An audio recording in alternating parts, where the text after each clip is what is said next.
An avid cyclist dreams of turning his passion into a business. He consults his banker to help find the best path. Now bike wheels are being built, and all it took was a little push to get rolling. First Horizon Bank. Let's find a way. Go to firsthorizon.com/Clint. Oh man, what kind of an evening this was. It's like I lost half the day.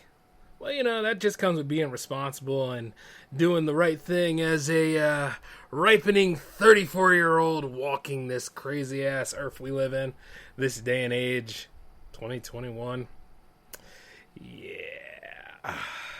Oh, well, at least I'm out and about right now, and I feel as though like I ain't really missing much because I have everything well in plan.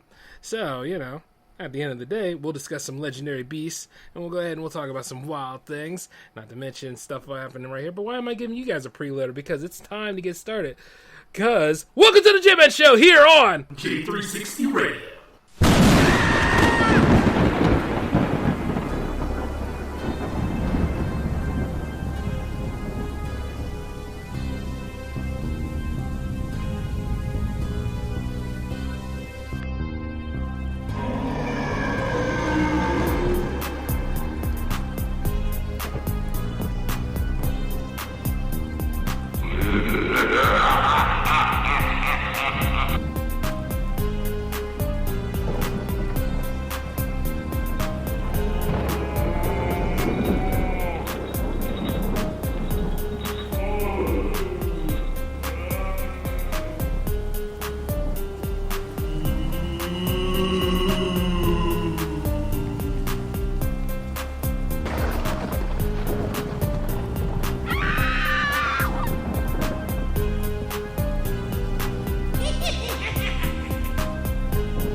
Did you miss your deadline to renew your Medicaid coverage?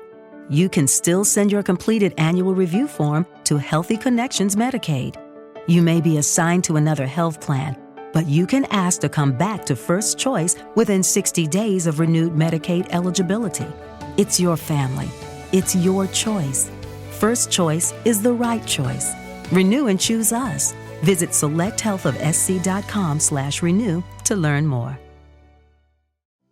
Attention car shoppers. Right now at South Carolina Federal Credit Union, you can get a new or used auto loan and pay nothing until 2024. And no payments for 90 days means nothing out of pocket going into the new year. Plus, we have flexible rates and terms, so you could make the best financial choice for you.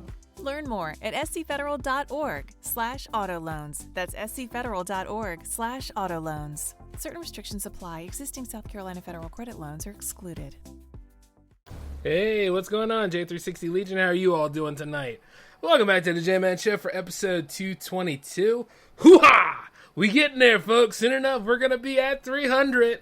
And man, you know, I get to go ahead and do all of the cool Spartan jokes that, you know, were passé at one time. And, you know, I would go ahead and use one right now, but nah, I'd rather you guys anticipate it. I'd rather you guys feel it. Like, you know, sometimes those bad puns I throw. Then again, I don't want y'all to get used to those because they hurt me, man. You know, when you get about a certain age, you start feeling like acid reflux, and boy, I tell you, them puns can get it. It ain't about the food that you eat. Sometimes it's the real bad jokes you throw.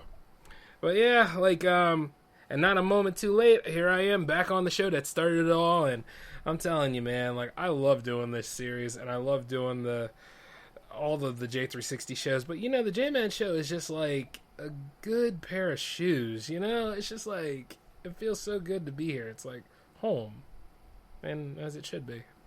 But yeah, like, it is the Monster Fest again, and I'm gonna tell you, oh, wait. That's weird. I guess the lightning only works when it wants to, but you know, it is what it is. But yeah, once again, it is the Monster Fest. And we'll be covering quite a bit of things for the remainder of this event. Now, I know like a lot of people have been wondering, is there a Halloween special? And like I covered in the mini bites, in case you didn't see it, you know, yes, you are knee deep in the Halloween event.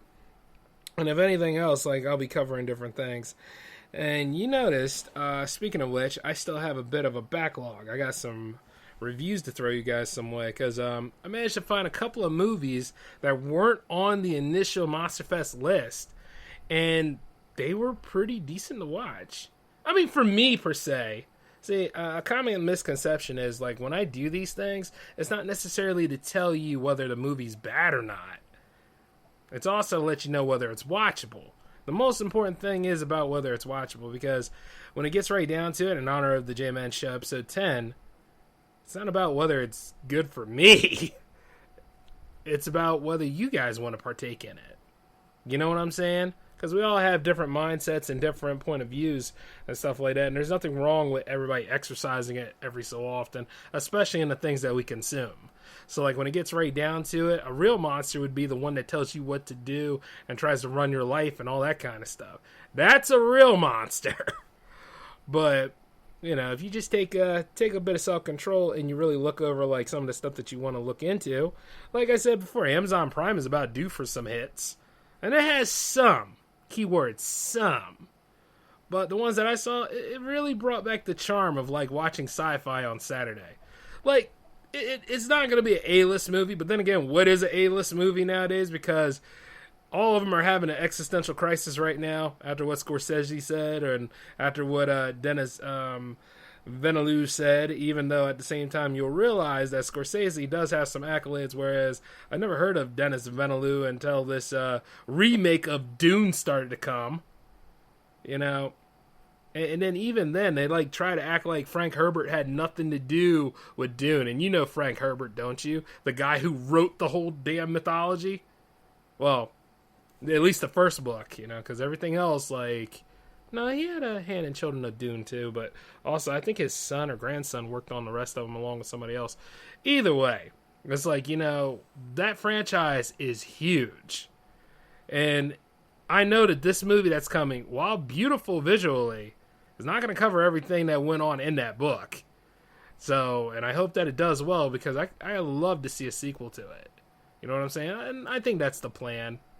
Don't correct me if, you know, like, correct me if I'm wrong, if you will. But I'm like, yeah, I think there's definitely going to be, like, at least a 2-movie set, and it deserves that.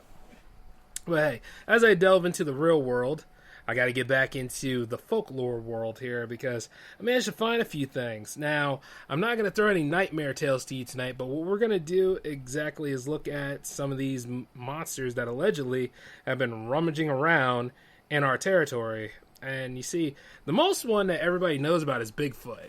You know, because they say, like, Bigfoot's out there in the wilderness. He shows up whenever he wants to show up. The missing link between man and animal. Primate itself, you know?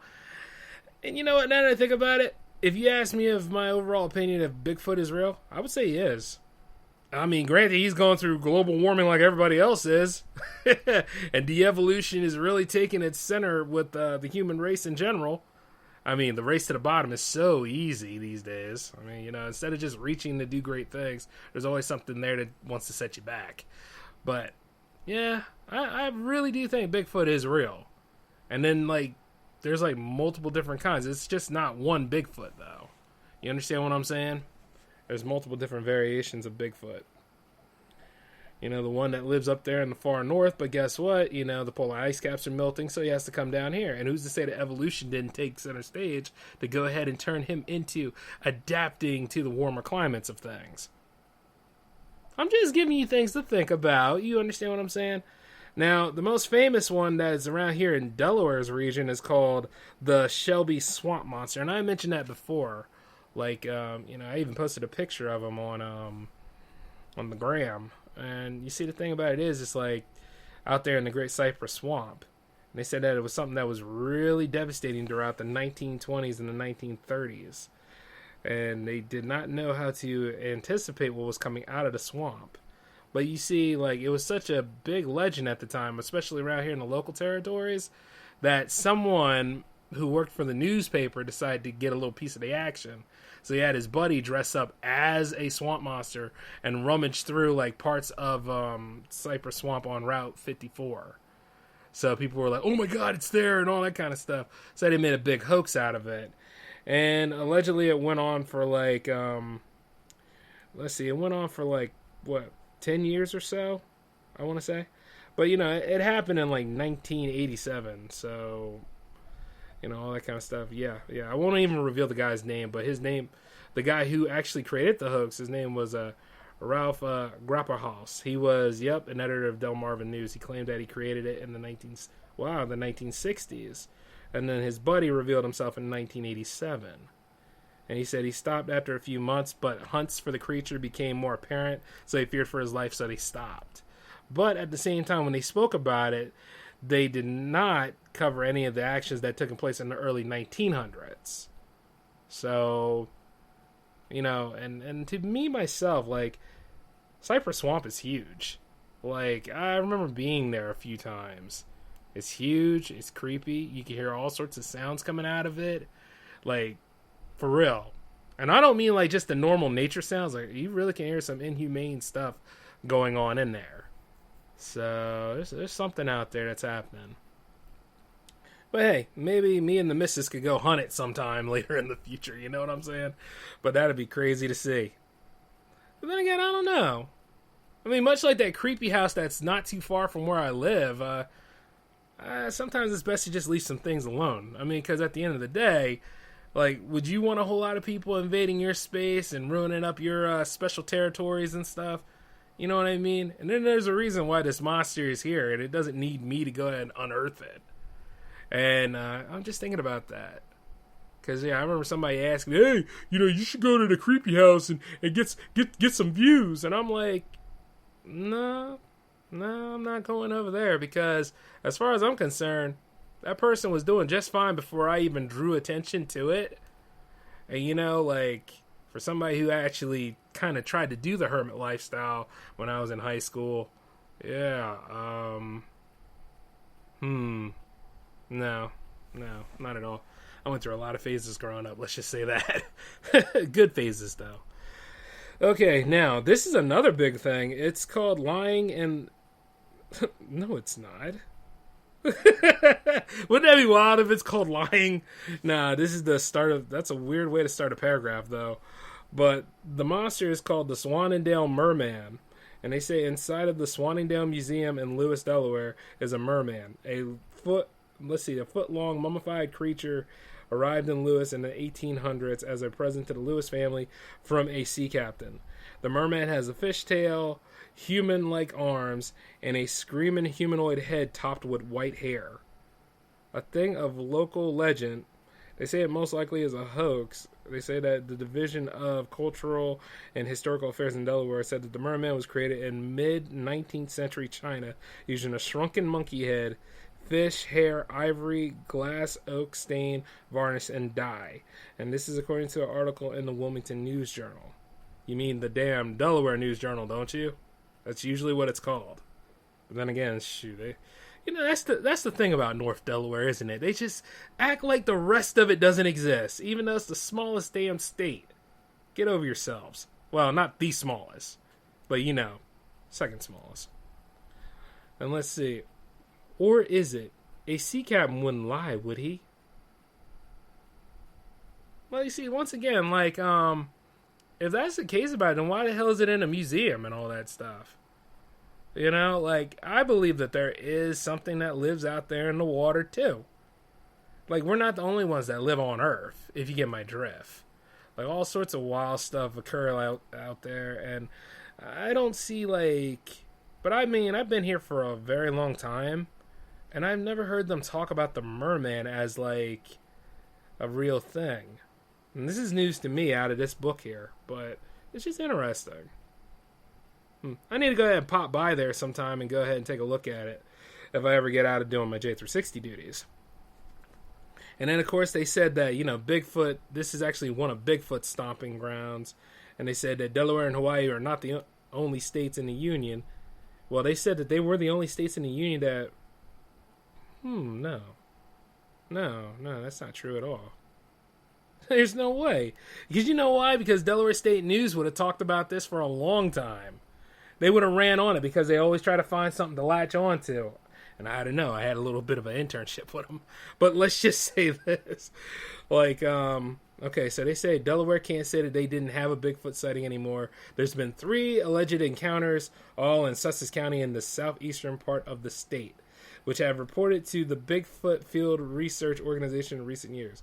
A college student at Delaware Technical Community College in Georgetown was driving home on a back road from a night class in January 2004 when he saw something that he didn't believe existed. As he pulled up to a stop sign, the student noticed a figure standing next to a utility pole, staring out into a patch of forest, thinking it was a man. He turned off his high beams and kept driving. As he approached the figure, he noticed its imminent size, about 8 feet tall, and the thing was covered in thick black hair.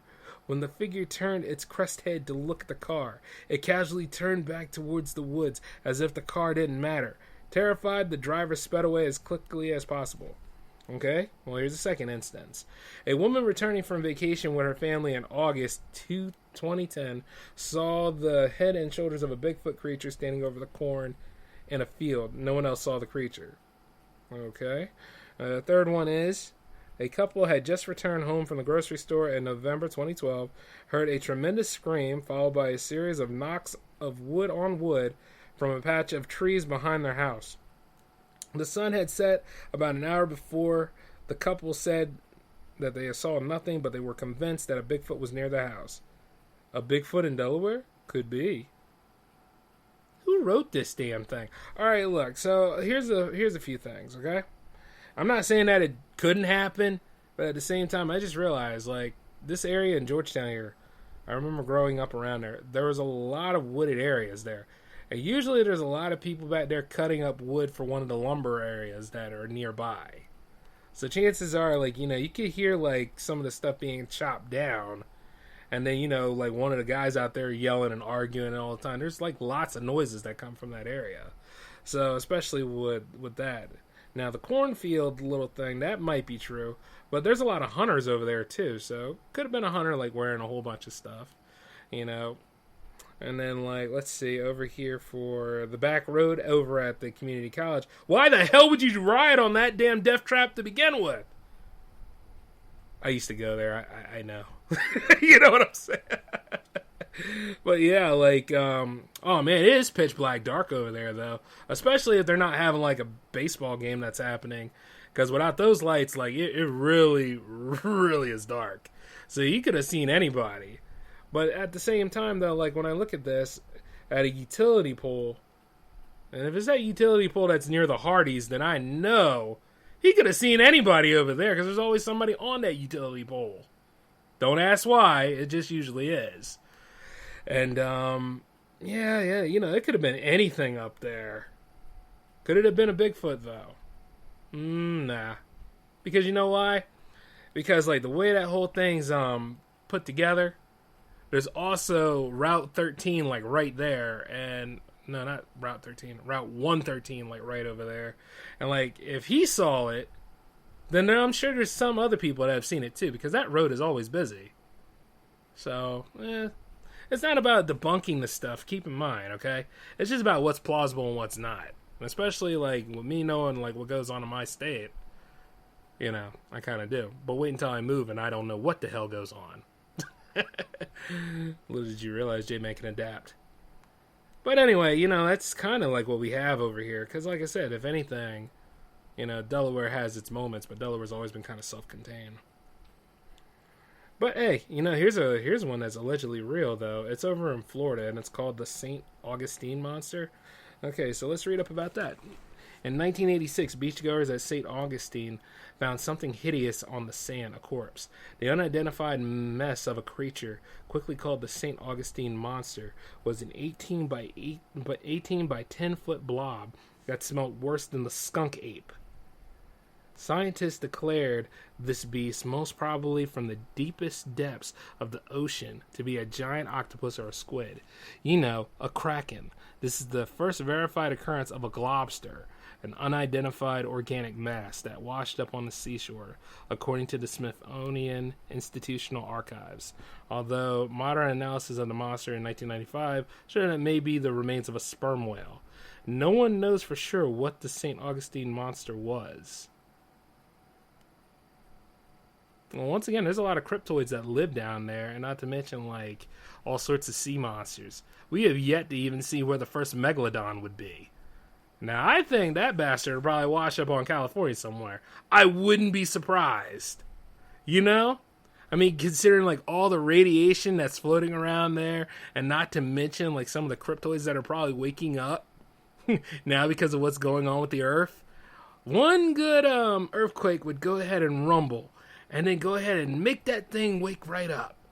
And then knowing you couldn't swim anywhere anymore. Yup. He'd be right there, ripe to eat. Now, don't worry about no Nessie. Worry about Megalodon. Now, that would be wild. But you know what, though? They say Georgia has some, too. And this is called the Altamahaha. The Altamahaha River, pardon me if I'm saying that wrong, stretches to 137 miles through the center of the state until it empties in the Atlantic Ocean near Brunswick. It pours the third largest amount of fresh water into the Atlantic from the United States. It's also home to a beast known as the Almahaha. Looking like a cross between a sturgeon, a crocodile, and a seal, this 30-foot-long monster is often seen near the city of Darwin by fishermen and swimmers. Why would you swim in a river with a monster? Well, I gotta eat too, shit. Pardon my French.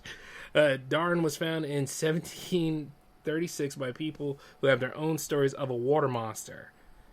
Scotsman from Inverness. Oh, yeah. Georgia is also the home for Hogzilla, too. Allegedly. But here's the thing. The Almahaha gained national notice in 1981 when a newspaper publisher saw the beast while fishing. It reported as two humps, 5 feet apart, that were moving as fast as a speedboat. And after that, other stories of monster sightings began hitting the press, such as the 1970s tale of a 20-foot-long creature with the head of a snake, and another of an underwater creature that caused boats to bob in its wake. Well, that could be anything. But these sightings were not the first. Where the Almahaha River dumps into the ocean, a sea captain saw a 70-foot-long creature, a circumference about that of a sugar hogshead. According to the April 18, 1830 Savannah, Georgian newspaper, the creature held its alligator-like head 8 feet out of water before it sank back into the depths. Now, is it plausible or not? That could be. But, you know something? I wonder how that thing would taste with a set of hush puppies. Look. See, as we are getting close to the end of days and things, I'm always trying to figure out what would be the best way to go ahead and cope. And sometimes the best way is, what are we going to be eating? And, you know, like, a lot of y'all freak out at the concept of eating roaches and, you know, any sort of, like, crickets and all that kind of stuff. But you got to understand, you see, these little grubs and things like that, they're protein. And there's one thing that Timon and Pumbaa got right in The Lion King. You know what? Slimy yet satisfying. And if it's the last thing to eat, we have to adapt and work on eating that stuff. You understand what I'm saying? Especially if the agriculture goes down. But then again, if the agriculture goes down, wouldn't the grubs go down too? Anyway, look. I'm just thinking in the post-apocalyptic way. It's not saying that I'm advocating eating bugs. Though at the same time, I ain't saying no. At least I'm having dinner. What you having? Anyway, this one's pretty cool. This is called Hogzilla. Okay, the legend started in 2004 when hunting guide Chris Griffin. That's too easy. Moving on. Chris Griffin said he shot a wild hog in the Georgia woods. He claimed that the beast was 12 foot long and weighed more than 1,000 pounds. He shot it, lifted the body with a backhoe, and a buddy snapped a picture, and the internet went wild. All thoughts were running through my head, and I was thinking, I'm going to take a shot at this animal, Griffin said to ABC News. Labeled a hoax by National Geographic enlisted a pig geneticist, a wildlife ecologist, and a pig behavior specialist to test the animal. Hogzilla was real. Although not 1,000 pounds, the wild boar / domestic pig hybrid weighed 800 pounds. Hogzilla left the world, especially the small town of Alfalfa, where the, Alafafa, where the beast was shot, with two things to consider. One, where did Hogzilla come from? National Geographic couldn't figure that one. And two, are there more out there? I bet you there are. Although not 1,000 pounds, 800 pounds is still awfully big for a dangerous monster roaming the nearby woods. Well, you see, you gotta figure, like, what else goes on in Georgia? You know? Because they got some pretty interesting woods out there. And then when you think about it, like, I wouldn't be surprised if you manage to catch this one. I guarantee there's probably a bigger one that's out there. You know what I'm saying?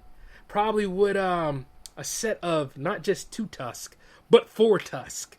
And it's just waiting to think that, you know what? I'm going to gouge the first human I see for killing my son. You know what I'm saying? Mama's probably out there somewhere worried about that poor unfortunate boar hybrid. So, you know, little things like that. I'm just thinking, is it plausible?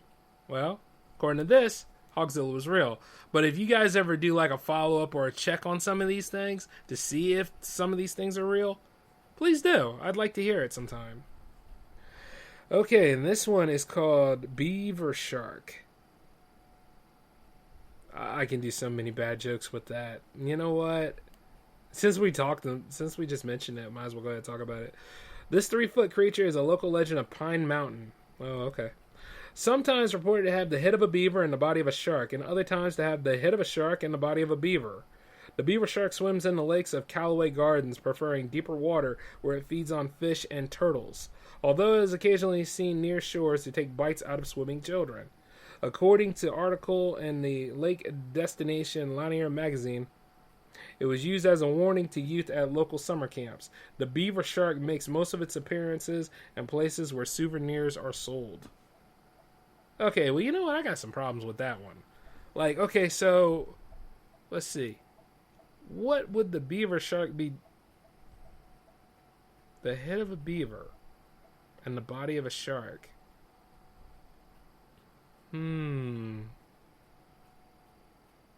But the head of a shark and the body of a beaver. Now that one I could probably go with. You know what I'm saying? But still at the same time I'm like, how does the creature breathe though? But then again, swimming in the... No, I'm just really, really thinking how that would go down. Even though at the same time, I mean, putting something like that in a very dysfunctional way will help you sell stuff. I should have thought of that, but you know, whatever. Just saying. So, you know what? Question mark on that one, okay? Now, let's see. This one's called the Wog. A boggy pond near Winder is called the Notarock by the local Creek Indians. It is a mud volcano that once seethed and bubbled, emitting smoke and giving the brown bog a hellish appearance. Sounds like a nice place to live. I wonder if the land's for sale. This was fitting, seeing as the Notarock is a Greek word that means gateway to hell. The Creek Indians of the 1800s had built a stone altar at the bog where they executed prisoners and tossed the bodies into the bog to suffer there for eternity. Legend states that the Notarock is inhabited by the Wog. The Wog is a demon dog about the size of a small horse with long black furs and longer front legs than hind legs. Boy, that's funny. According to the early history of Jackson County, Georgia by historian G.J.N. Wilson in 1914, this gave him something of the appearance of a huge dog sitting on its tail. The monster with a long tail and a puff of white hair at the tip. The Wog, with its bear-like head, has blazing red eyes and a forked tongue that sticks out at least 8 inches from its tusked mouth. Although the Wog lurked in the Notarock and swept the dead under the churning mud with its tail, in the 1800s, European settlers reported seeing the creature slinking around cabins and frightening domesticated animals to death. Yeah. I don't know. I might go with that one. I might think that one's okay. You know what I'm saying? But, you know, at the end of the day, I'm just like, what kind of... Okay, so let's see. Y'all ever watch Looney Tunes back in the day? Like, there was a dog called Belvedere, and he had, like, longer front legs than hind legs, but he looked like his small little hind legs were actually dangling behind him. And it was just like a weird appearance. That's what it kind of puts me in mind of when it comes to the Wog right here. But then again, it's a very fearsome creature, and it can maul you and chew you up to death, and at the same time turn you into paste where it can like splatter mud around you and stuff, and waiting for the next body to come in. Maybe it's not something to laugh at entirely. Maybe not. But, it's just one of those kind of weird things right off the bat. Oh, check this out. Indiana has this thing called the Beast of Busco. Okay, let's read that. In 1898, former... No. Who wrote this thing? Proofreading is really important. Okay, so let's try to make some sense out of this. Okay, in 1898, farmer Oscar Folk claimed to have seen an enormous snapping turtle in a lake on the farm near Toulouse Bosco. Dubbed Oscar by the locals, the giant turtle was only a story until two fishermen, Ora Blue and Charlie Wilson, saw the creature in the lake in 1948, according to the Columbus Republic. They claimed that the turtle weighed at least 500 pounds. Wow, that's a big beast. Gail Harris, who owned Folk Lake, also saw the creature and said he was going to capture it. The legend had grown, so apparently had the turtle. Reports had the shell being as big as the roof of a car. Although Harris drained the lake, the turtle was never found. But that doesn't stop Churros Bosco from hosting its Turtle Day festivals every June. That's pretty interesting. I wonder, honestly, I wonder what it would be like to capture one of these things. You know what I'm saying? And it wouldn't be like Pokemon entirely. Like, if I ever did get the chance to capture a legendary creature, would I keep him around? Or would I feed him Doritos and then at the same time domesticate him? Actually, it'd be best if I didn't capture him. You know what I'm saying? Because I know I am sometimes. And I'm pretty good with animals. Don't get me wrong. I am. But I just know this. They'll never leave. It's like sometimes when I'm hosting jams and the jam fam never leaves. I'm like, oh, come on. Nah, I'm not trying to throw shade on them. What I'm saying is that, I love them dearly, but I know when it's time to go, it's time to go. But, of course, though, there's little things like that. But, to capture a giant monster turtle like that, But the thing is, I'd be cool with him and he'd be cool with me. And then, I could go to the dog parks and stuff like that. And he'll be right there with me, as he goes and he does his business. And I stand there and I'm like, yeah, that's all right, Beast. That's all right, Beast. You know what I mean? It's just me and a monster turtle walking around. That'd be kind of cool. I actually did have this dream one time where everybody else had dogs. My lady has her cats. I have a pet alligator. Yeah, that would be wicked. You know what I mean? Like walking around with a gator and stuff, And then at the end of the day, I'm just sitting there chilling. I call him G Money. He don't call me anything. He just looks around and I'm just hoping he doesn't eat me. But the funny part about it is that would be wild, just walking around with a pet alligator. That'd be cool. Speaking of which, we got another one called Mill Race Monster. And see, I'm in the Illinois section of the book. And see, right off the bat, this stuff has probably been improved and upgraded over time, because this is kind of an old book that I'm reading right now, but it's not bad. Let's see. Two groups of girls in Mill Race Park in Columbus on November 1st, 1974, reported encountering a green, hairy, and large monster. The first report was at 3 o'clock p.m., the second was at 11 o'clock p.m., according to the Columbus Republic. During the 11 o'clock p.m. encounter, the monster jumped on the victim's car and left claw marks in the paint. Days later, city dog catcher Rick Duckworth claimed to have seen the creature and described it to the newspaper as looking like a person wrapped in blankets and wearing a mask. The park became flooded with monster hunters, so much so that the city had to close the park from dusk till dawn, stationing police around the entrance to turn away thrill seekers. Although the sightings stopped as quickly as they began, the legend of the creature has left its mark on Columbus. If I ever do the grand tour, because I know some people in Chicago, I gotta take a little stop over there to Mill Race Park, and I'm just saying, it would be nice to see that, But, considering my situations from time to time, I wouldn't be surprised if I actually encountered some of these things. But once again, I just know, even though it would make me a millionaire to snap a photo of it, would I do it, though? What would be the moral choice? What would be the right thing to do? To disturb and cause so much wreckage, or to leave it alone and go home penniless? I'm gonna let y'all figure that one out. That's food for y'all. Like, for me, on the other hand, it really depends on the day. Yeah, you know. And of course, here's another one dealing with snakes, but you know what? We'll talk about that one at another time. As for me myself, I'm sitting here like looking at some parts of like the Monster Fest movie list, and see like the Monster Squad is actually on it, and it's nice revisiting this film. It's kind of like a modern day Monster Rally, you know. I kind of wish they made like a little sequel to it, but at the same time, it holds its own, and it should be talked about as much as say like Lost Boys and Fright Night. Like, just looking at this whole thing again, like, everybody plays their role, and then, you know, Tom Noonan does a great Frankenstein monster. And then, like, I forget who's playing as the Wolfman, but he did a decent job as well. And then, of course, you know, Dracula, like, it's just really, really nice. So, you know, for me, I would like to say that it might have not been stellar when it came out, but age got to it. And then, like, Shout Factory re-released it, and then, like, everybody's watching it, and it's always on Amazon Prime. If you have never seen this movie, I highly recommend you do take a look at it. Because clearly, like, just all the enjoyments of it, it's kind of like, you know, if you take House of Frankenstein meets The Goonies, if that's the best way I can put it. And I would go ahead and say, like, this is definitely a, well, it's not a 5, but it's definitely a 4 bloody knuckle film. You know? I can go ahead and let you guys know that.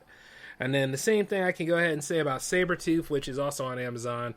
A lot of people didn't like it. A lot of people gave it like 1 star or 2 stars. I give it 3 stars because, you know, it's meant to be cheesy. It's meant to be like one of them Saturday afternoon movies that you look at and then you're like, yeah. And then some people get put off by like the nature of the characters, because some of them, you know, they're not exactly fleshed out, but, you know, the way the story goes, you're too invested to care. At least for me it was. But you see, like, it dealt with dealing with a genetically modified saber-tooth tiger that actually broke out of its containment because, once again, the handlers weren't careful. So it started ravishing the area of it wasn't California, I don't think. It probably was the mountain areas of California. Yeah, it was, most likely, because it's either that or Nevada usually with these films. But as I look at it, like, it was pretty good. It wasn't bad. It was just like one of those kind of films that, you know, Blumhouse or let's say the Asylum would work on. So, and when the Asylum's actually good, you know what I mean? So yeah, that gets a 3. Okay, also, let's see. This one is called Cannibal Troll. Cannibal Troll is one of those, if you like dealing with troll kind of movies. Now, see, I always like dealing with trolls ever since I saw Cat Eye when I was little. Okay, it was called Cat's Eye, but, you know, whatever. I'm getting to the point. This big-ass monster here doesn't play. When it's on screen, it is ready to, if you do not come quietly, it will force you along, and if you even try to resist, he will snap your neck 3 ways that Steven Seagal would be like, damn. You understand what I'm saying? But that's only when he's on screen. When he's not on screen, the movie just prots along, and it just, you know, you're just always looking to see, is the troll coming back? That's the only reason to watch this movie. Because, like, there's a little bit about a bridal shower, and then, like, in the beginning, the first couple, like, I was wondering why they were captured, but it turns out that the lady explained that they were captured during their camping trip. But in the end, I'm kind of wondering exactly what is the troll wanting to do. But you see, I realize that most of the people are pissing the troll off, so I never find out. But maybe the troll's trying to get a bride. Who knows? But right off the bat, we don't really see it. It's not really clear why he's doing what he does. But I do know that the priest in the movie is no help at all. It is a real jerk. And then got the nerve to be like, "Forgive me, my lord. I must protect myself." I was like, but as a man of the cloth, you're supposed to be protecting the people. You're supposed to provide sanctuary. And then he's like, you know, I told him not to go out in those woods. And that was like his big excuse for everything. But it was very satisfying to see that the troll actually take care of him, though. That's what I like. When a priest is not living up to what the standards are supposed to be, and I'm not talking about like any of the controversy that modern day priests do, but in these movies, though, they're supposed to be that big good. It's supposed to be a way of resistance against this great evil. And usually they're not the cure, okay? Because usually they get stomped down a lot worse than the other people that were the victims that weren't even saintly, if that makes sense. But in this particular film, yeah, it's satisfying only when the troll's on screen. So as for everything else, where it prots along, I got to give it a two bloody knuckles for that. And yeah, there will be print versions of these reviews as I give them to you. I just wanted to go ahead and throw them your way as I am doing the show tonight. Speaking of which, there is also somebody else that is on the Monster Fest showcase, and that's on J360productions.com. And shout outs to Precog Zero, you guys have made it. Like, so far we actually have had 4 right now, right? We have ZXSP, we have Eyes Keen, and we've had Venom 11, and now we got Precog Zero. So I wonder who's going to be next for, what's coming up. And to get on the showcase, what it is, it has to be a music video. It could, most likely, I would prefer a Halloween-esque music video for it. And then you got to let me know about it at least. And then you just point me in the right direction, and I'll go ahead and I'll set up everything for you. And then not to mention, like, what the links are that you would like visitors to go click in order to keep up with you. It's no different than, say, like when you submit for jams, you're just letting me know about your music video. See what I'm saying? So that's the way that kind of works. And speaking of which, since Friday will be coming along again, I do have to go ahead and do some adjustments for Album of the Week.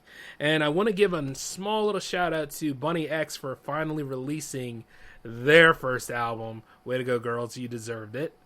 And I will go ahead and announce that they will be on Album of the Week. Yeah. You know what I mean? So anytime you guys release your albums and stuff and you're making big moves, let J-Man know so I can go ahead and let everybody in the J360 Legion know. This is, your achievement. We might as well just tell the whole universe about it. But hey, I know, tonight's episode wasn't exactly delving into the scary factor, but it's letting you know about certain creatures that are out there. Hey, guess what? I can't go ahead and give you guys murder all the time. We'll be running out of victims. So, we'll just pick up on it for the next one coming.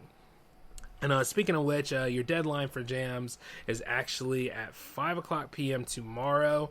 So if you didn't make the cut for that, it's not going to be on 33. Matter of fact, it'll be on 34. Believe me, I'm ready to go with this. So, as we go through the Monster Fest and everything, things are getting lined up and things are getting knocked out, and it's going to be amazing. And speaking of which, though, I want you all to take care of yourselves. We'll be back again for, there won't be a show tomorrow. Well, I'll be on a different show tomorrow. I'll be on State of the Art tomorrow. But you guys take care of yourselves, and we will catch up again laters. Peace.